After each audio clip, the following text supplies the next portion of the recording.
it really got me thinking, how much $1 trillion? Put that in scale. Use your imagination. This is a stack of $100 bills. It's not, so it's not. It's 0.43 is tall. And when I was a kid growing up, I always wanted $1 million. Like, dreaming of this room full of money, $1 million. $1 million stacked on top of each other like this in $100 bills is doesn't look as impressive as it was in imagination.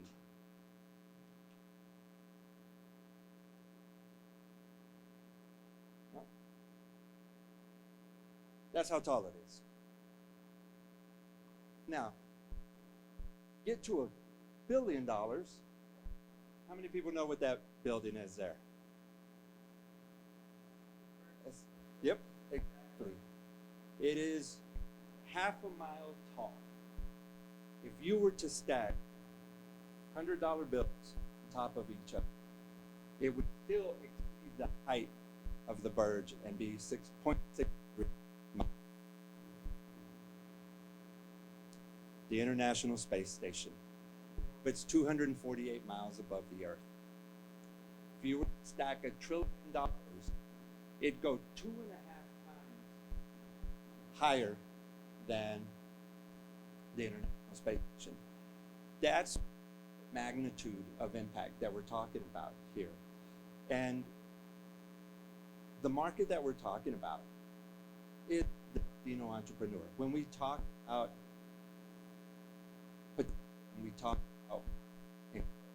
the Latino entrepreneur is opening faster than anyone in the country. However,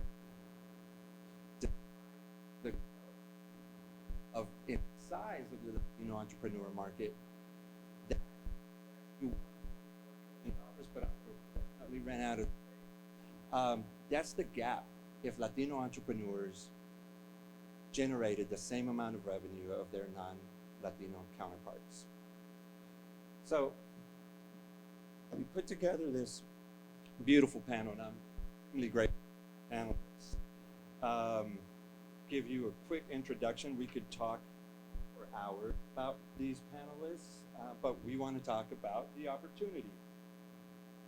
First up, Vanessa Huerta serves as G-Beta Director at Generator, a nationally ranked capital firm and accelerator. She has the opportunities for mission and invest in the best and brightest markets within the U.S. Previously to this role, she worked with 10 as the director of G-Beta Opportunity Capital Partnership, the OEDIT. Vanessa's passion driving communities by helping economic growth and supporting not only their business, but all aspects, including health, creating support systems for all of the founders that have gone through the program. She served corporate and non and Latin America and holds a master's in management.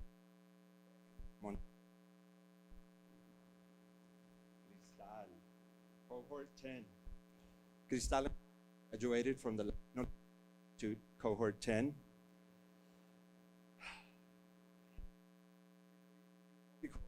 Banking at First Bank. She's also the host of a podcast, La Cultura del Money. Literacy should be accessible to all and has dedicated herself to providing families with the resources they need to succeed financially. She created the curriculum at the bank's multicultural banking center herself. The Colorado Bankers Association recently recognized her as Banker of Distinction, an award presenting bankers who go above and beyond to inform and empower their customers in their wealth building journey.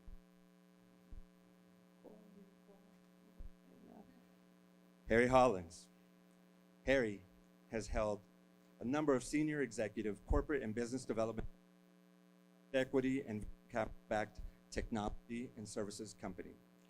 Harry currently serves as a Chief Strategy Officer at the Latino Leadership Institute and is responsible for corporate strategy, ecosystem development, and entrepreneurship. Prior to LLI, Managing Director of the an M&A search strategy consulting firm, Vice President of Global Business Development at Notion, Chief Administrative Officer at Envision, Vice President Corporate Development at Miller Hyman, and Vice President of Business Development at Harry has mentored startup and growth stage companies through accelerators and incubators, including Galvanize, Techstars, Rockies Venture Club, and Rocky Mountain. Last, not least, Felipe Vieira. There you go. Thank you. Nope, thank you. Felipe is the co-founder of also Adventure Mills. If you're into camping, you know what having some dehydrated, flavorless meals that say they're chicken, after a long day. Felipe and also Adventure Mills are dedicated to bringing Latin flavor and spice to our camping experience. Also, Adventure Mills is diversifying and bring the outdoors by bringing delicious, spicy, and authentic meals to the backcountry. In addition to co-founding also, Felipe balances his time running the business and serving his community through several nonprofits. He was appointed to the Immigrant and Refugee Commission of Denver by Mayor Hancock, and he's really passionate about soccer, I found out. So thank you guys for being here, grateful to you. So let's get into our discussion. We talked about the opportunity. Let's talk about the challenges. Vanessa, what is, in your opinion, the number one challenge that Latino entrepreneurs are facing today? Thank you, Guillermo. Can everyone hear me okay? So, I think we all know this, but it's access to capital, right? I think that's the main challenge that Latino entrepreneurs face. In many different ways, it doesn't need to be one way of capital, but if we can encompass the biggest challenge, I would say is access to capital. Good morning. So Guillermo talked about my podcast, La Cultura del Dinero, and I created that podcast because I've been working with the community for the past 13 years, and I realized that there is so much misinformation in the community related to financials and how to do things. And so we brought this because there's a cultural lens to how Latinos or Hispanics manage money and do business. And so we want to make sure to unravel some of the misinformation and really bring stories. So we present through storytelling of things that we've seen in the community and how they've impacted people to see if we can get things on the right path for everybody. And so I would say there's a true lack of good information of professionals. For example, in accounting, I have not been able to find a Spanish-speaking CPA that has capacity to help more people. And so there is a true lack of resources, information, misinformation out there. And so it's really important that we unravel all of that and get on the right path. Yeah, hello, everyone. I would agree. I think it's an access to capital, but I would say capital is a capital C, but capital has different definitions. I think it expands its access to financial capital, absolutely. Whether that's revenue-based, whether that's equity, whether it's debt, whether it's blended financing. There's the technical capital, the programming and the education, the social capital, your relationship in your network. And we'd even add a fourth one, I would say, which is cultural capital, which is in the form of expertise that understands your journey. Because your journey as a Latino entrepreneur, as a Black entrepreneur, Asian American entrepreneur, Native American entrepreneur is unique and different given the challenges, and the data will show you which kind of challenges you have to navigate around. So you need advisory and mentorship around that. So when I think of capital, I think it as a capital C, but it has many components to it, and obviously financial capital is a critical piece of it. Good morning, everyone. To go along with the conversation around capital, I think that's definitely it for me as a co-founder. Something that I often think about is how I would love to go full time as a co-founder of Also, but because of not having a safety net, which I feel like that's one of the biggest issues that I see in entrepreneurship in general, especially for communities of color, is not having that safety net to say, this is going to be my full time. I'm going to just run with this and not have to juggle everything else. And so that's been something that I've been wrestling with, that my co-founders have been wrestling with, is trying to do Also, and also having other full-time positions. And so so access to capital to be able to go full-time and not have to worry about where you're going to pay your bills.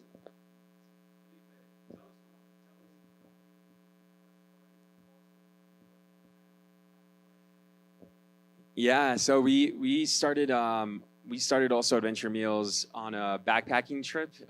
It was my good friend Don Barrera and I. We went to this trail off of 285, and it was a 10-mile trail. It was his first backpacking trip, and we got to the top of the mountain and set up tents, and we were both exhausted and hungry.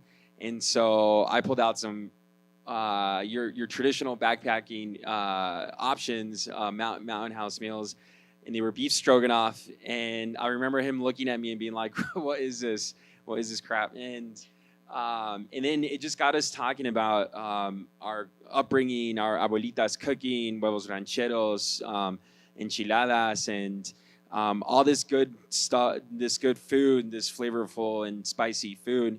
And it made us think of just our experience in the outdoors and feeling like there are barriers to access the outdoors for communities of color. And one of the best ways to be represented is through food, right? And so the entire way back, I feel like hiking or backpacking, most of the fun comes from talking about what you're going to eat afterwards. And so we spent the entire trip back talking about Also in food, and we started a Kickstarter and had a goal of crowdfunding over 20K, and met that goal within 45 days with over 260 backers, and went into production in the fall. And from there, it's just been good people like Vanessa and other folks that have helped us along the way.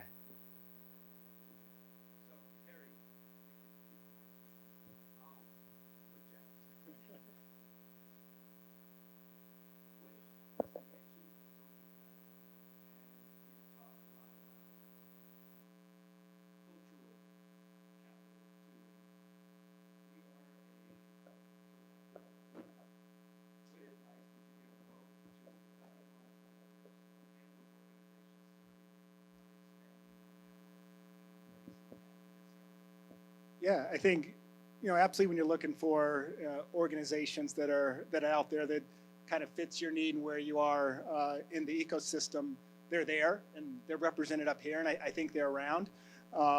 They need more support themselves, the organizations, but that would be a different type of discussion. I think on the other side, since we're talking about financial capital, and I think about investors, there's two things happening, and Vess and I were talking about, and one I'm incredibly hopeful about, but it's a two-part to it, which is you're starting to see funds that are architected and managed by people of color, and this is different. I haven't seen this in 25 years, and hopefully this plays out the way we want it to, but up until now, even if you had funds, then say they were focused on BIPOC founders, for whatever reason, we can get into it, the capital's not getting there for whatever reason, and it's not bringing in the wraparound services that are critical, that bring in the education, that bring in the relationships, that bring in the mentoring, the advisory.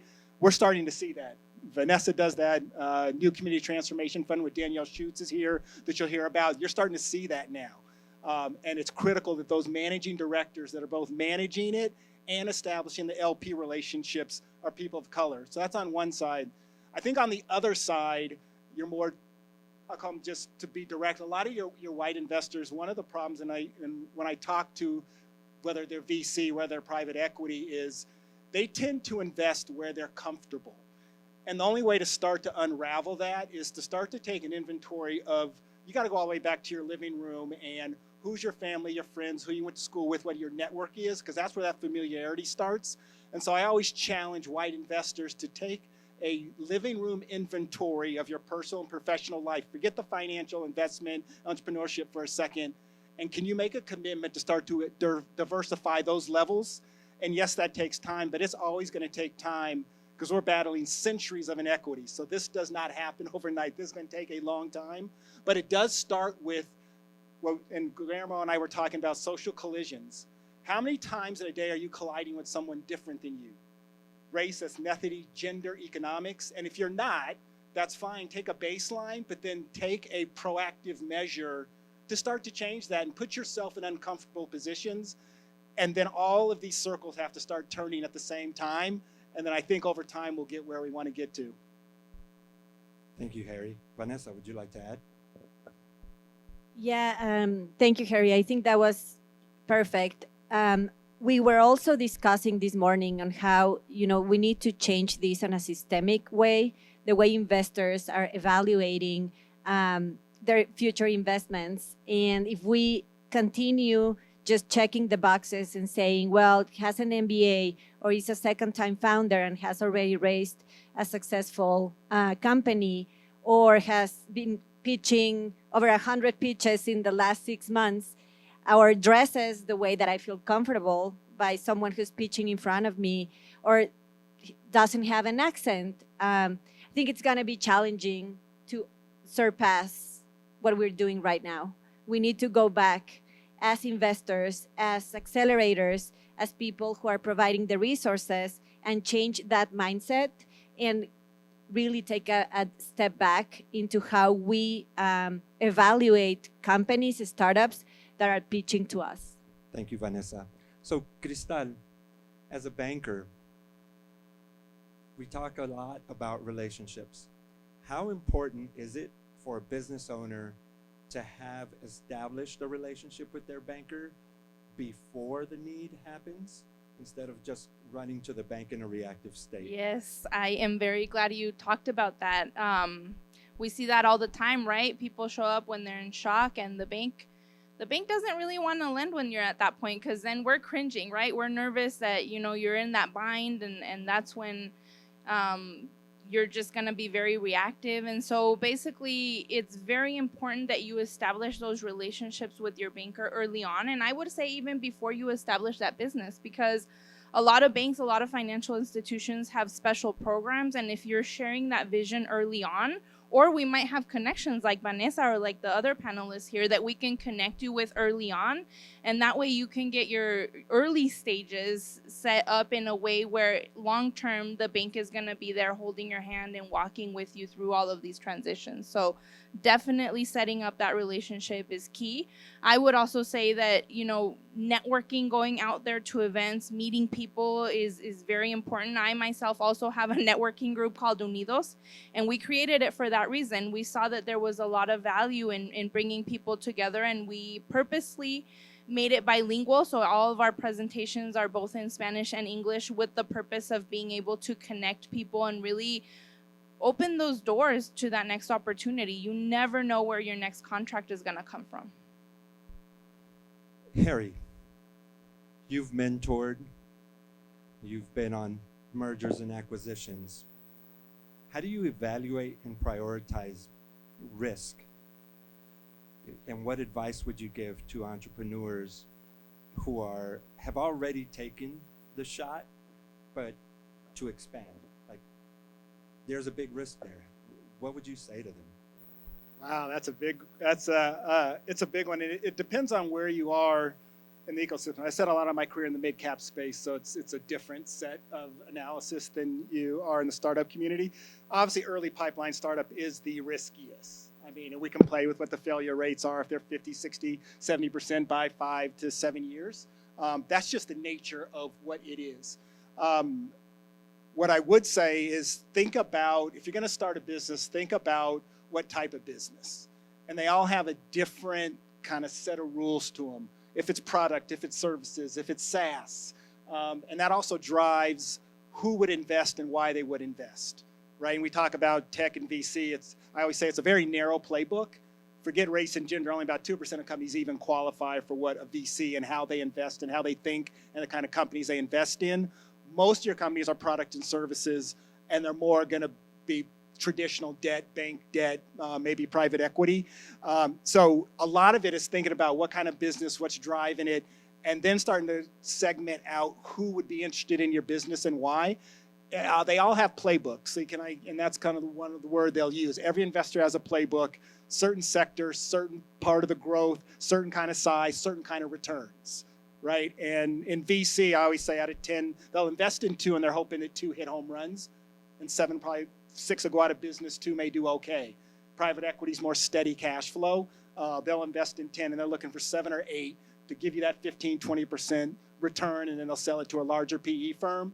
So I don't know if that's exactly, there's so much that goes into it. But I will say what you said about, I think it's the hardest thing in the world is the startup phase. I mean, because it takes everything emotionally, spiritually, and you need to dive in it full time. And that's a challenge for us in the Latino community and the Black community and other communities where we can't take 10, 12, 14, 6 months off and dive into it full time. You're managing a job and the business. So it's tough, and that's where I think these resources around that ecosystem are critically important to your success. Thank you, Harry. Felipe, Harry talked about knowing your audience in the pitch. Talk to us about how you prepared to meet with Vanessa and walk us through that process. Yeah, I think something that is true for also and for us is, that we've stayed true to our story, and just I think we're very much a mission-driven organization, company, and so I think being able to paint a strong story around why we started, also why where we want to go, I think that was a space that we spent a lot of time around to make sure that when we met with Vanessa and other folks that we're able to paint this picture of, this is where we want to go, this is the impact that we want to have, these are the products that we want to bring to our community, and the reasons why, and folks have wanted to come along with us. Yesterday, we're still in our seed round of fundraising, and yesterday we had a pitch with someone that's a potential investor, and I think something about what resonates for folks around also is that we are disrupting a space that's meant for disruption. The only 1% of outdoor entrepreneurs are folks of color, and so there's a huge opportunity there. And also more and more have I realized that Mexican food is such a big part of American culture, and so while our mission is to diversify the outdoors through our food, we're still really taking into consideration all the current folks that would be our clients, would be folks that would be venturing into the outdoors looking for products like ours. And so for us, it's really just leaning into the story and leaning into the social responsibility aspect of the company. And so that's what's up. Vanessa, to you, when someone's applying to your accelerator, your free accelerator program, what do you look for? What should they have? So we basically have 2 variants that we look top, that the startups, the companies that go to Generator or to G-Beta, that it's one of the product lines at Generator, the free version for accelerator, is that they're local because we invest in local, and that is scalable. So those are like the 2 main components. Then we're of course looking into other important topics such as diversity. We're really looking forward to support underrepresented founders, but first we make sure the idea is scalable and that it's local, because we only have 5 spots per cohort. We ran it twice this year, and also Meals was one of our our cohort members for the winter program. And one thing that I always talk to the founders once they're working with me, once they're part of Generator, is first of all, take advantage of the startup community that an accelerator gives you, because you're not only working with mentors and you're not only going to meet investors and have a very close relationship with your director, but you're also now have a community of entrepreneurs that you can work with, that you can talk to and say, hey, this is lonely. Like, this is a roller coaster ride. I've pitched to 20 investors, and the last one literally just like told me the middle of my pitch that this is not gonna work. What do I do? Like, who do I talk to? And that is why when you were introducing myself, Guillermo, you mentioned that mental health piece, because it's something that is super important and that we at Generator really support our founders with. So I think I went to so many different topics, but that's what we look in entrepreneurs: local, scalable, and then we're also looking forward to support underrepresented founders. Thank you, Vanessa. That was great. Cristal, what does the bank look for? You know, does the bank care as much about the pitch versus a balance sheet? Walk us through. I think it's a very fine line. You know, we look at both things, but I think it's very important that you are able to pitch, you know, what the future looks like for your business.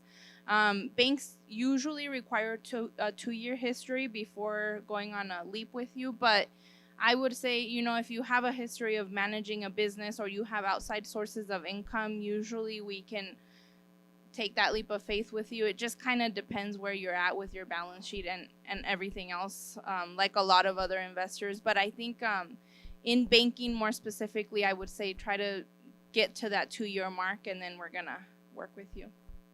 Awesome. Harry, during our video call, we talked about the resourcefulness and resilience of Latino entrepreneurs. And we talked about,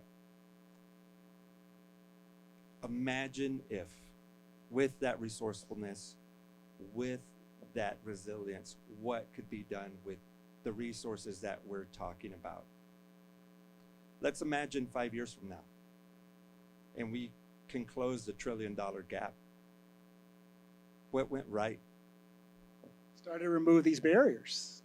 I mean, that's why I said there's those different levels of capital. You remove those barriers and guarantee you will have Latino unicorns, you'll have Black unicorns, you'll have Native Indigenous unicorns, and there's no question.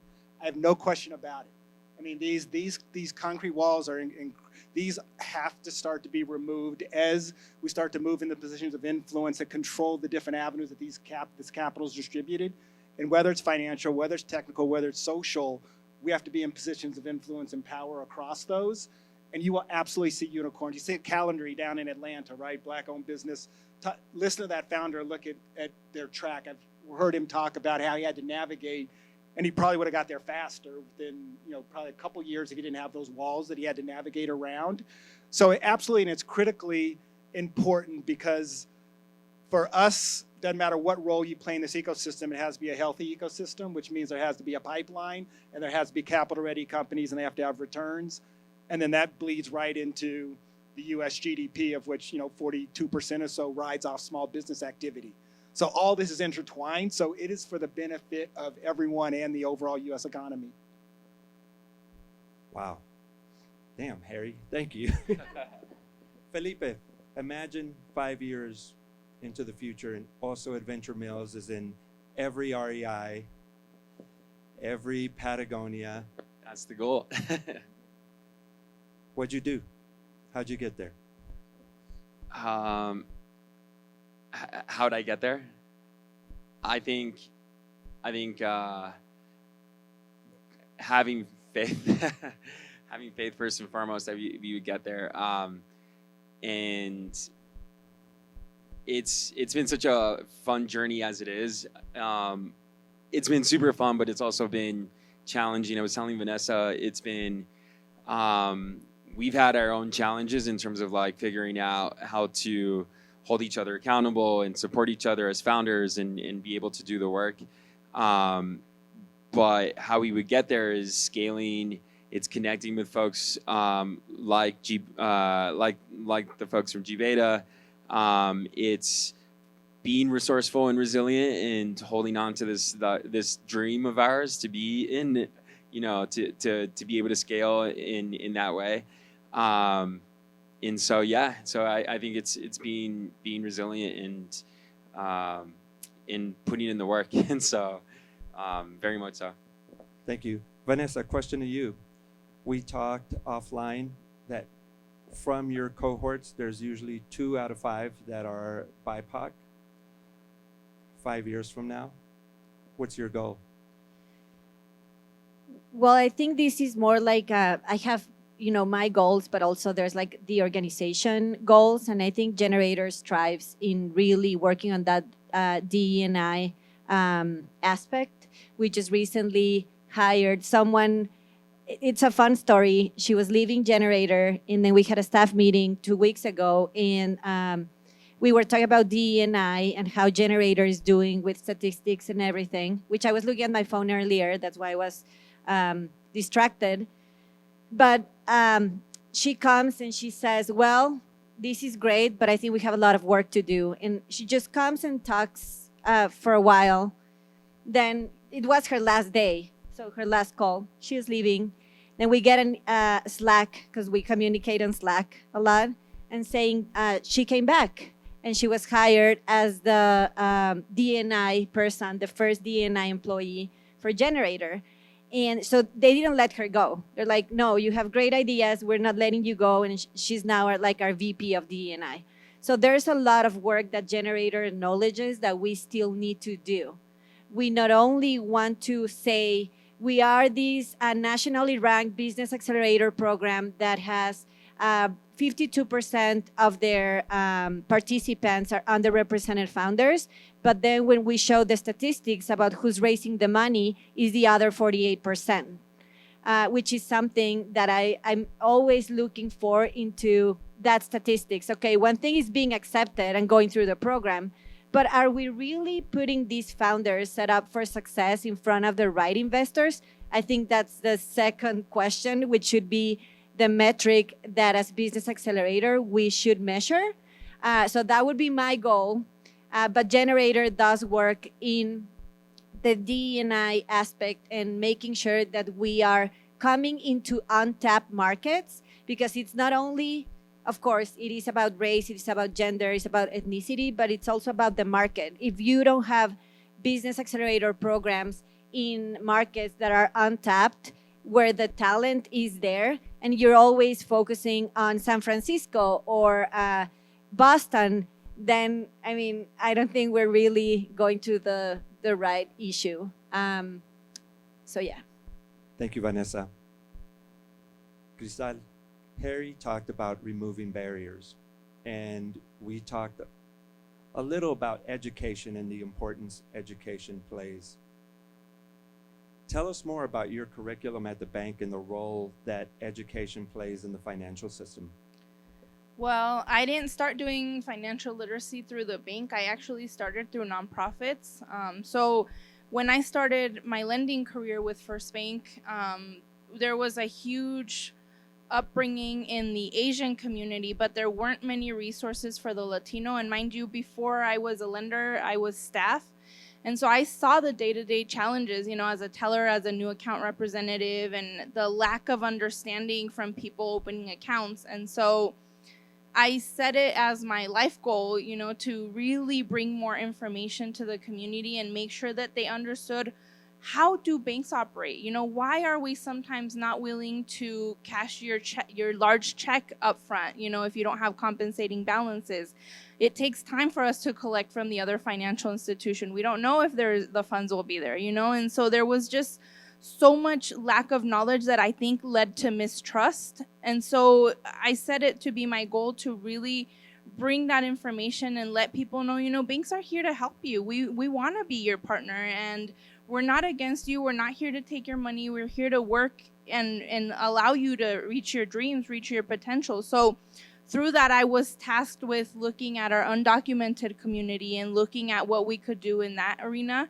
And so just last week, actually, we've been helping in the undocumented space for people to become homeowners, to buy their first commercial real estate piece. We've done some business lending, but there's added risk in that, right? And so just last week, we presented our first final loan policy piece to our lenders. And so I'm very excited that, our board and our senior leadership has finally gotten to a place where they understand the importance of not only the Latino community, but also the undocumented community.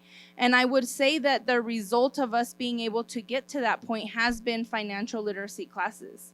And don't get me wrong, it's been really challenging, to go on weekends and, late nights and go teach these classes and make sure that people are really understanding the lens that we're coming through, and that we're not there to sell bank products, but we're there for them to really understand how the financial system works.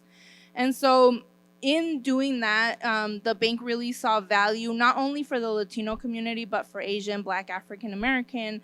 And so we've been developing a series of videos that are set to launch soon. They're called Empower All. And they will be first Spanish and English, and then eventually we'll translate them to a couple more, with the goal of creating nice and easy videos that you can watch from anywhere and learn about these basic financial topics to really help people to get to that next level.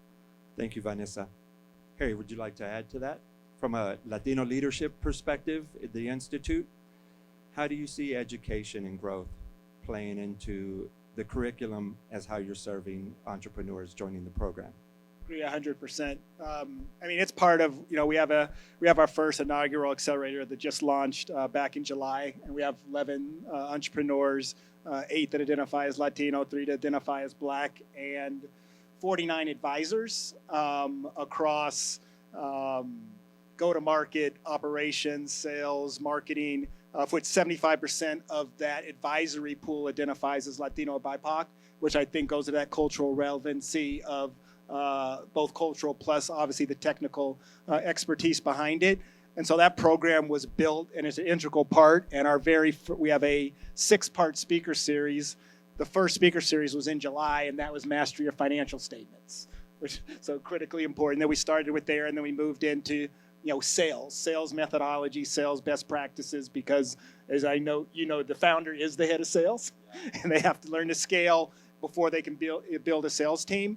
But that technical component, and then that whole community is the social component, and then partnering with generators, partnering with equity funds, partnering with the banks as access to different types of financial capital is all the pieces of the capital that are important, and it's part of the curriculum that we have at LLI.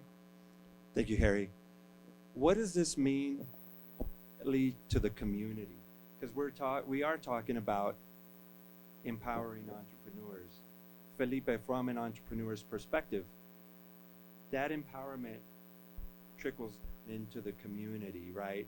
How do you see also foods and creating wealth into the future for the community, not only of Latino outdoor lovers, but the communities that you're in?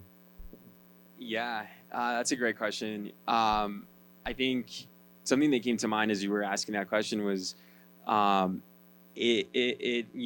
having folks that look like you, being entrepreneurs, being in the startup world, inspire other folks to also run with an idea, and also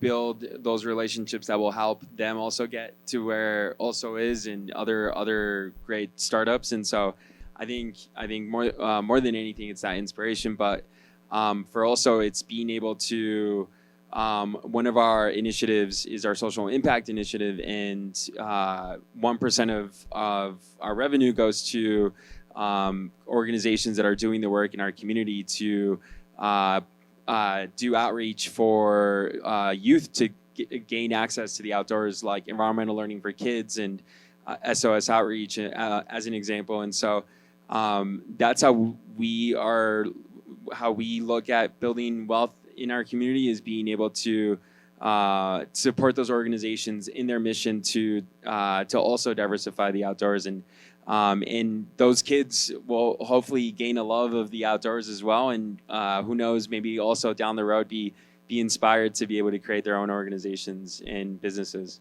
That's awesome, Felipe. So what I want to do now, to leave some time for Q&A, what's one takeaway that each of you would like for the audience to walk away with today? I had to start. Well, I think, this is just starting, right? It's the second day of Denver Startup Week. So definitely, thank you for coming and listening to this panel, very early panel. But I think the major takeaway is we need to work as a community to really make this systemic change in however we can, right? Even like being here, having these conversations, changing your living room, and making sure that you are not only here to listen, but also here to then contribute. And I don't know, maybe if you're going for a backcountry trip, buy also adventure meals, or if you know a founder that would be interested in learning about a program, contact them with me and with Harry, or with Crystal if they're looking for a traditional bank loan or any service that the bank can provide. So really use this as a resource for your network, and I think that would be my major takeaway from today. Thank you, Vanessa. Cristal? I think one of the biggest things that somebody shared with me when I was starting my career in lending was get comfortable with being uncomfortable, right? And to me, that's something, when I'm in a spot where I'm like, oh, I'm so nervous, I don't know who's gonna be in that room, or I'm at a networking event and I'm standing in the corner, I'm like, okay, I gotta go do this, right? And so if you get in that mentality, I think it'll be a lot easier for you to attend networking events, approach that person that you think, well, they're going to say no to me. You never know what opportunities are out there. So I would say share your vision, talk to people, attend networking events.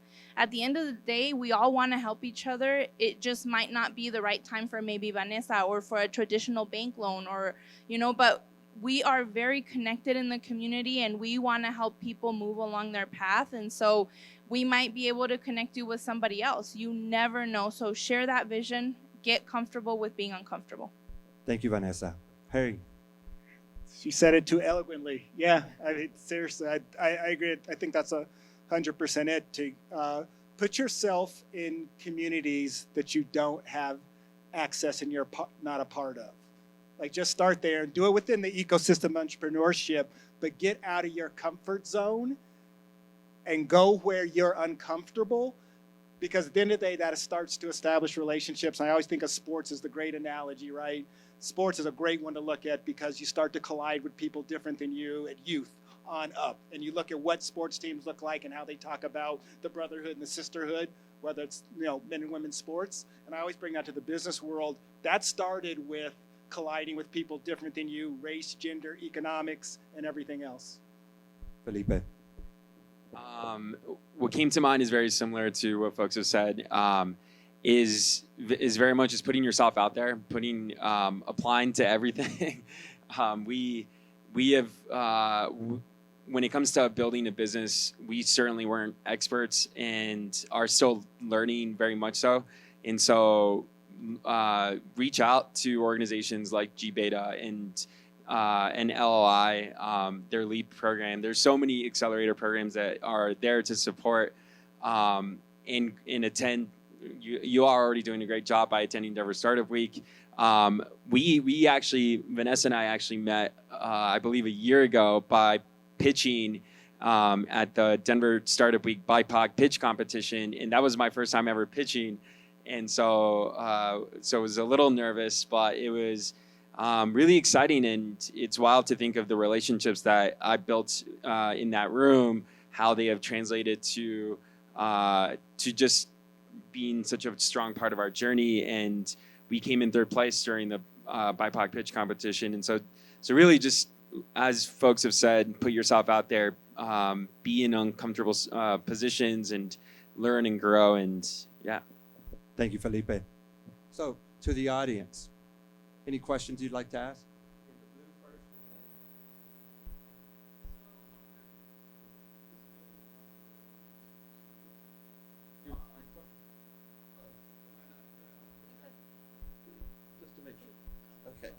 So, hey Vanessa, a little controversial. Two parts to this. So, I'm half Mexican. My grandparents never learned how to speak English.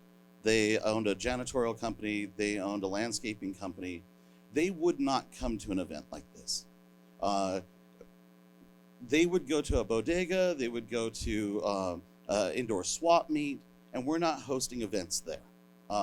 We're expecting people to come out of their comfort zone who aren't even looking for this because historically they don't trust government. They don't trust the wealthy. So getting them to come to here is, I think, the wrong move. So that first part is we approach them through the lens that we're used to, and I think we need to rethink that entirely. Second is there's a wealth gap. So my cousin's Oscar De La Hoya, and when he won the Olympics, he stayed in East LA for a little bit. I'll tell you, doesn't go to East LA anymore. He is now in the upper class, and he does not associate with the lower class. Now he does still, sponsor the East LA gym. He still does that, so he trickles down a little bit. But historically, in minority groups, once you're out, you're out. You don't really look back, and so hence kind of the problem that you see with funding. People don't have this sense of gratitude where they go back into their community. So and I'm half German, so the white half of me, they invest not because they like to, it's because they want to, because they make money off of it. This is an investment. There's some bleeding heart in it, but it's not necessarily for that reason. So how are we getting into the communities where people already exist, and how are we reframing that wealth gap so that we have a solid middle class? In a lot of minority groups, there's not a middle class, and that middle class does not behave like the lower class. And for a long time, I've said poor people have ideas, rich people have money, and that's the marriage between investor and startup. So if you can address those. Cristal, I think Yeah. we can start with you. I was like, so I definitely understand where you're coming from. My dad was a roofer in the Vail Valley, and he did a lot of the huge hotels and was not very good at his English. And my mom made tamales from her house, never learned English. And so I definitely understand where you're coming from, and much more growing up in the Vail Valley.